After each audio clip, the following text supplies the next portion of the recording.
কৃষির সফলতার পেছনে অনেক মানুষের অনেক রকমের অবদান আছে। কেউ কেউ বিজ্ঞানী, কেউ কেউ সম্প্রসারণ কর্মী, আবার কেউ কেউ তৃণমূলের কৃষক। আমরা জানি যে সবার সফলতার কথা কিন্তু সবসময় মানুষ স্মরণ করে না, কিন্তু এই সমাজে কিছু মানুষ সবসময় থাকেন যাদের সফলতাকে, যাদের কর্মকাণ্ডকে আমাদের অনুসরণ করা উচিত, অনুকরণ করা উচিত। এরকমই একজন সফল মানুষ হচ্ছে মোহাম্মদ হিলাল উদ্দিন। ঝিনাইদহ জেলার কালীগঞ্জ উপজেলার মহেশ্বরচাঁদা গ্রামের হিলাল উদ্দিন হচ্ছেন একজন প্রগতিশীল কৃষক। দীর্ঘ জীবন ধরে তিনি জৈব কৃষি আন্দোলনকে অগ্রসর করে নিয়ে গেছেন, মাটির স্বাস্থ্য রক্ষার জন্য অবদান রেখেছেন, নিজে প্রচণ্ড অভাবে থেকেছেন, পরবর্তীতে সম্পন্ন জীবন গড়েছেন। একা একা সফল হননি, আরও অনেককে নিয়ে সফলতা নিশ্চিত করেছেন। আমরা আজকে সেই মোহাম্মদ হিলাল উদ্দিনের সফলতার গল্প, তার যে অবদানের গল্প, সেটি আপনাদের সামনে উপস্থাপন করব।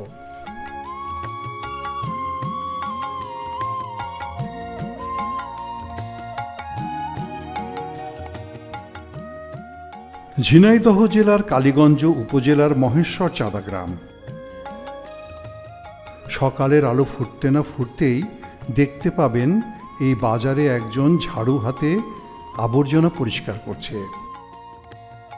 তিনি আমাদের মৃত্তিকার সন্তান হিলাল উদ্দিন। জৈব কৃষির সাথে জড়িত এক সংগ্রামী কারিগর। 47-এ জন্ম নিয়ে এই 77 বছর বয়সে একইভাবে কাজ করেন হিলাল উদ্দিন।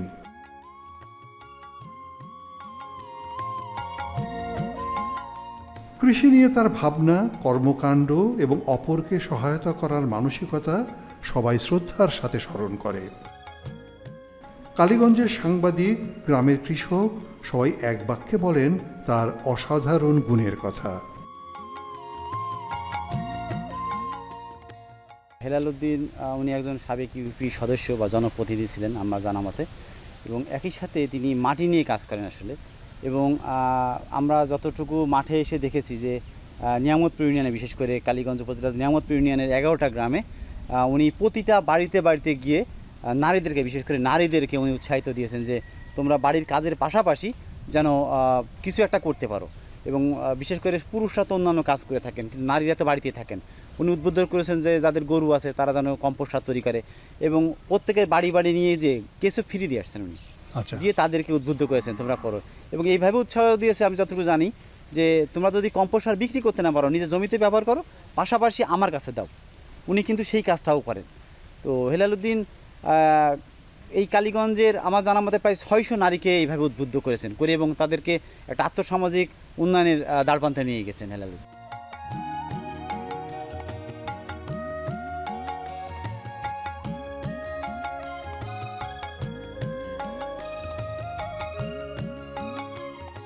মজিদ ভাই, আপনি আমাদেরকে একটু বলেন, এই যে হিলাল উদ্দিন সাহেবের যে কর্মকাণ্ড, এইটা আপনি কিভাবে দেখেন এবং আপনার কাছে কি মনে হয় তার কাজকর্মকে?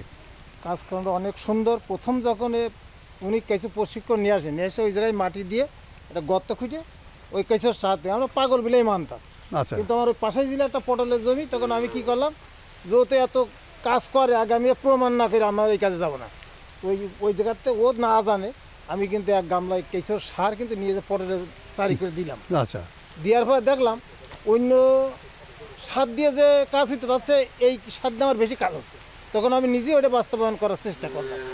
আপনার কাছে কি মনে হয়? আমার কাছে সেটা অসাধারণ মানুষ। আচ্ছা। সে মানুষের জন্য অনেক উপকারী, মানুষের জন্য মানে সে এমন একটা কাজ করেছে যে দারিদ্র থেকে মানুষকে মুক্ত করেছে। আচ্ছা। আমি আমার তার কাছে আমার অনেক প্রমাণ আছে।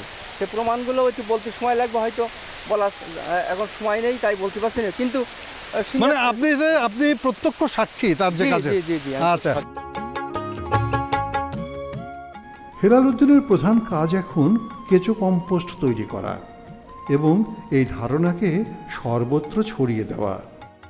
নিজের বাড়ির আঙিনায় আত্মীয় অনাত্মীয় সবার আঙিনাকে তিনি কেঁচো কম্পোস্টের কারখানা বানিয়ে ফেলেছেন। মেয়ের শ্বশুর বাড়িতে উপহার হিসেবে মিষ্টি না নিয়ে কেঁচো নিয়ে যান তিনি এবং সেই পরিবারকে উদ্বুদ্ধ করেন। মানুষ তাকে বলে পাগল, আর সেটা অবশ্য ভালোবেসেই বলে। কেমন আছেন? হ্যাঁ, ভালো। ভালো আছেন। আপনার বয়স তো এখন 77 77 বছর বয়স। 77 বছর বয়স। তো একটা জিনিস বলেন দেখি যে ছোটবেলাটা আপনার কেমন ছিল? ছোটোবেলাটা মানে আমি ছোট ছিলাম তো, তখন আমার কাছে 2-3 খান নাঙল বইতো। বাপ ছিল, বাপ দুধ বেচতো, আর আমরা ওই মাঠে চাষবাস করতাম। জমি কি ছিল? কি জমি ওই লাগে বিঘে 10 মতো আমার ওই লাগে ওই চাষি জমি ছিল, আর ভাগে করতাম, মাঠের জমি সব ভাগে করতাম। তখন আউশ আমন ধান ছিল, ওই বিঘে 8 মণ 10 মণ হইতো, খরা হইতো, তারপরে হয়তো বৃষ্টি হইতো না, মানুষ না খেয়ে অনেক মানে ভাত চুরি, কাঁঠাল চুরি, নানান কাজ হয়ে মানে আমরা করতাম। এখন এইভাবে ধরেন ওই ছোটবেলাটা ওইভাবে কেটে। একটা গল্প শুনছিলাম আপনার কাছ থেকে বা অন্য কারো কাছ থেকে, যে এমন মানে মানুষের এমন অভাব ছিল যে ওই ইঁদুরের গর্ত থেকে খাবার ধান বের করে নিয়ে আসতো। এই গল্পটা একটু বলেন। হ্যাঁ, এই আমি ওই আমার গায়ে এখন ভই মাইসেরে, তো এখন তোমার আমি দেখেছি খুব অভাব, আমার 3 মেয়ে না খেয়ে রয়েছে, আমি একটা ভাড়ায় গেলাম, তা আমার ওই আপনজনে চাল দিল না দিলে আমি ওই অনিল পালের কাছ থেকে সেই 5 টাকা পরের দিন নিয়ে আসতে আমি আটা চাল কিনে নিয়ে আসলাম। এখন 6.5 আনা 8 কেজি ছিল। তা নিয়ে কত সালের ঘটনা? ওই 65-66 এরকম। আচ্ছা। তারপরে মানে যখন খুব অভাব, মাছ বেচতাম, মাঠে মাছ বেচতাম, মাঠে মাছ মেরে বেচতাম, ওই খালে বান্দাল দিতাম। তখন 5 টাকা করে পাকাল মাছের কেজি ছিল। তো এখন তখন থেকেই ওই মাঠতে আসার সময় দেখেছে ইন্দুরি গর্ত ধান তুলেছে। তা আমি বাড়িতে ডালা নিয়ে যেয়ে তোমার কাশি দিয়ে তোমার ওই লোকে ওই আইল কাটছি, এরকম করে ধান বের করছে, আর আমার ইন্দুরি আঙুল কামড়িয়ে দিল, এরকম ঝাড়া মেরে ফেলে দিলাম, আমার এখানে কেটে গেল, নিয়ে আমার 1 ডালা ধান এলো। তখন আবার ইঁদুরের গর্ত থেকে 1 ডালা ধান, 1 ডালা ধান এলো। তো এই হলে তো এখন আমার মাথায় সানলে 1 ডালা ওখান পাশে তাহলে তোমার আরও মাঠে আসে। তো এইভাবে তোমার ওই লোকে ধান ওই সংগ্রহ করা ধরলাম, করতে করতে তোমার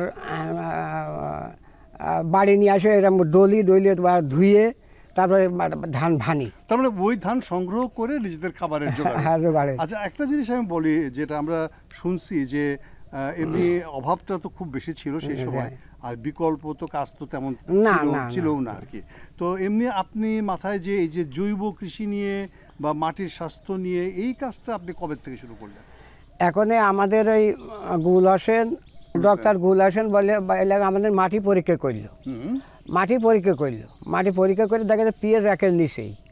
তো 1-এর নিচেই যখন তখন 5 নিচেই, তখন উনি বললো যে তোমার ওই যে কানাডা বিভিন্ন দেশে কেঁচো চাষ হয়, আমেরিকানে, ভিয়েতনাম, মানে সব জায়গায় হয়। তাই এই মহারাষ্ট্রায় যদি এই কৃষি ক্লাবের এগার ট্রেনিং দেওয়া যায়, তাহলে হলে একটা মানে মাটির স্বাস্থ্য ফেরানো যাবে। মানে যদি কেঁচো সার তৈরি করা যায় তাহলে মাটির স্বাস্থ্য ফেরায়।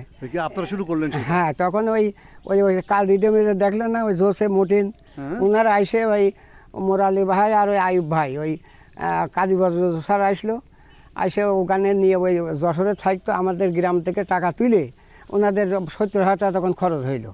তখন আমরা 30 জন ট্রেনিং নিই ওই ক্লাবে। তখন চাঁদাটা আপনারাই তুললেন? আমরাই তুললাম, টাকাটা আপনারাই সংগ্রহ করলেন, বিজ্ঞানীরা এসে আপনাদেরকে প্রশিক্ষণ দিল। যে ওনারা যে কায়দায় একটা বালতিতে ওই কেঁচো ধরে লাল কেঁচো ধরে ওই দিয়ে গোবর দিয়ে খড়কুটো দিয়ে এরকম করলো, করে আমরা ওই গবেষণার ওখানে একটা ঘর করলাম, দোতলা করলাম, করে চারিদিকে আমরা বেড়া টেড়া দিয়ে ওখানে গোবর ঢেলে ওখানে কেঁচো দেওয়া হলো। কিন্তু দেখা গেল যে তোমারও কেঁচো হচ্ছে না, ইন্দুরি করে ওরা যা দেখাইলো, ওটা বলে ওরা যা আমাকে শুধু ধারণা দিয়ে গেল, কিন্তু কেঁচো যে চাষ কীভাবে হয় আমরা তখন মাথায় খেললো না। তারপরে না খেললি তখন আমি একদিন ওই বাটিকির বাড়ি যেয়ে দেখেছি ওই কলের গুঁড়ায় তোমার হলে গিয়ে ছোটো ছোটো কেঁচোরা করছে। তা আমি 1 মালা পালাম, আর আমি ওই গরু বাঁধতে গেলি, গরুর পাড়া লেগে দেখেছি ভালো লাল কেঁচো, ওই নিয়ে আসে তোমার ওখানে আমি করলাম, ওই জায়গায় একটা দিয়ে। হ্যাঁ, করার পর দেখা যায় আমার সার হয়ে গেছে। সার হয়ে গেলি তখন আর কি ওই গুলাসন করলে তাকে বা তুমি এই সার দিয়ে তোমার একটা জমি চাষ করতে হবে, বাস্তবে না কৃষকের উপলব্ধি হবে না। তা আমি 1 বিঘে ভুই রত্না আর 28 ধান, তখন 28 ধান বীজটা আসলো, আমি 1 বিঘে জমিতে ওই 5-10 কেজি করে সার দিয়ে আর রাসায়নিক সার দিয়ে 10 কাঠা করলাম রত্না ধানে। তা রত্না যখন 10 কাঠা করার পরে আমার ধান বিলি করে লাগালাম, লাগিয়ে এই সার আমি বুনছি আর সাইডে রাসায়নিক দিচ্ছি, মানে অল্প সাইড দিয়ে, মানে ওই রাসায়নিক না দিয়ে ধরেন অল্প সাইডে দিলাম দিয়ে আমার ওই ভুঁইটি প্রায় যে খরচ হলো তার চেয়ে অর্ধেক খরচ হইলো। হওয়ার পরে ওই ধান কাটিং করার সময় রফিকুল আসলো। তা আমি ধান দেখে যে একটা ধানের ছড়াই 275টা আছে 28 ধান, আর রত্না ধান আছে 160-70। তা আমি ধান মাঠে ওই রফিকুল করলো, করে দেখা গেল যে আমার ধান বিঘায় 28 মণ ধান হইল। এইটা তো আপনি করলেন এবং এটা করার ফলে এবার তা বুঝতে পারলেন যে এই কেঁচো সার বা রাসায়নিক জৈব সার দিয়ে করা যাবে।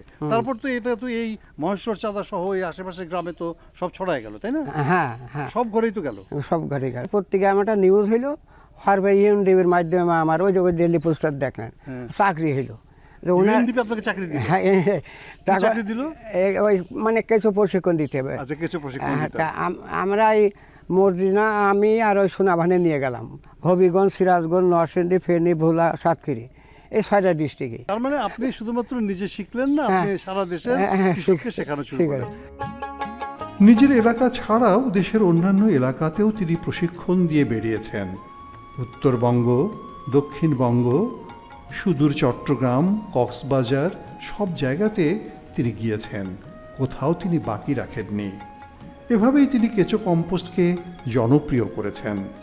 হেলাল উদ্দিন যাদের সাথে কাজ করতেন তারা হলেন প্রথিতযশা কৃষক সংগঠক আইয়ুব হোসেন, ওমর আলী প্রমুখ, আর কৃষি বিজ্ঞানী ডক্টর গুল হোসেনের মতো মানুষেরা ছিলেন সব সময়।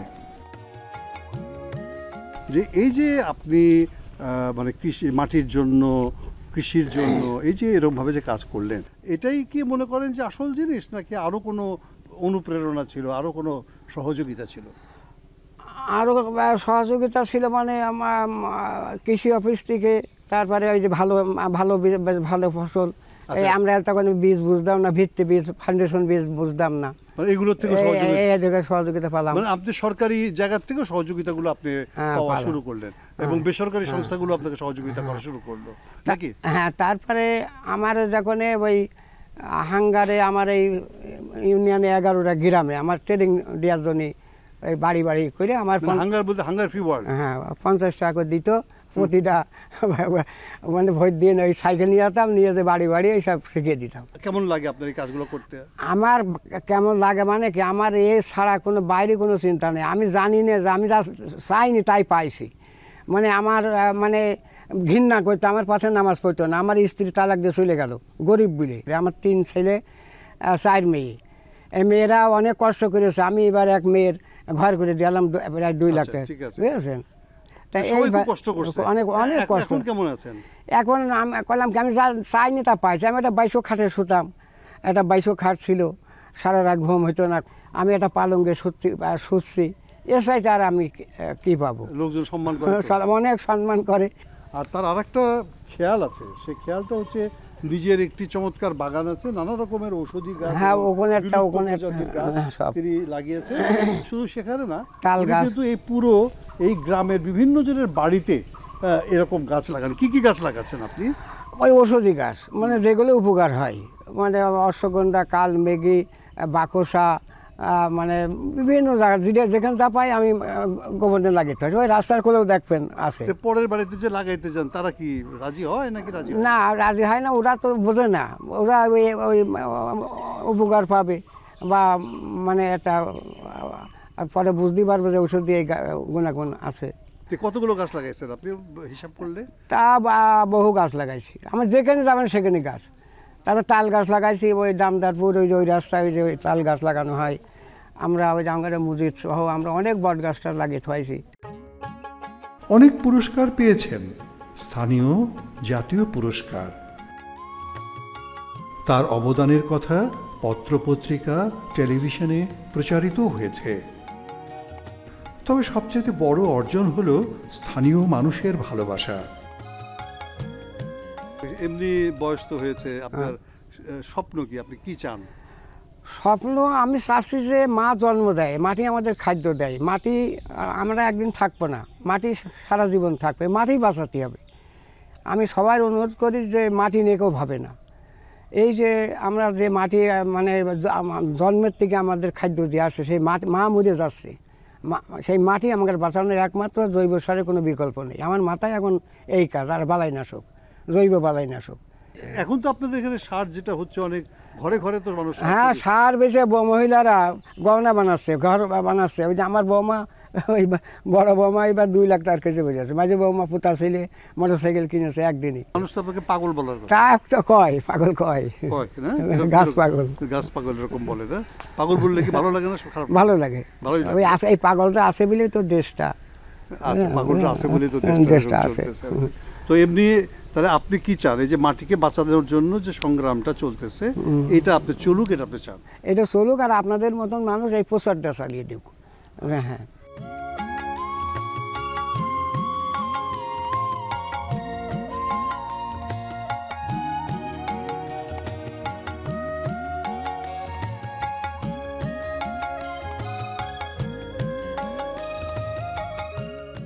এখনো সময় করে তিনি ডায়েরি লেখেন। কত শত ডায়েরি লিখেছেন, তার কোনো ইয়ত্তা নেই। কি লিখেন তিনি? জীবনের তো গল্প অনেক আমার লেখা আছে। 77 বছর বয়স। হ্যাঁ, এই একটা কথা শুনছি যে আপনি নাকি নিয়মিত ডায়েরি লেখেন। হ্যাঁ লেখি। কতটা ডায়েরি আছে আপনার? 100টা ডায়েরি আছে।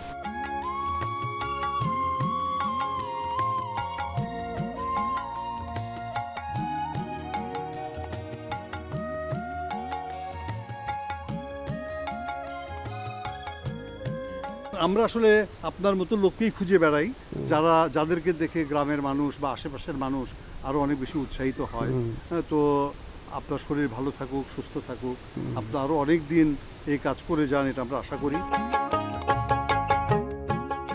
বাংলাদেশে এমন মানুষ খুবই প্রয়োজন, যারা কেবল নিজেদের জীবনকে সমৃদ্ধ করেন না, অন্যদেরকেও সমৃদ্ধ করেন। মাটির প্রতি তার অনন্ত ভালোবাসা তার প্রতি শ্রদ্ধা আরও বাড়িয়ে দেয়।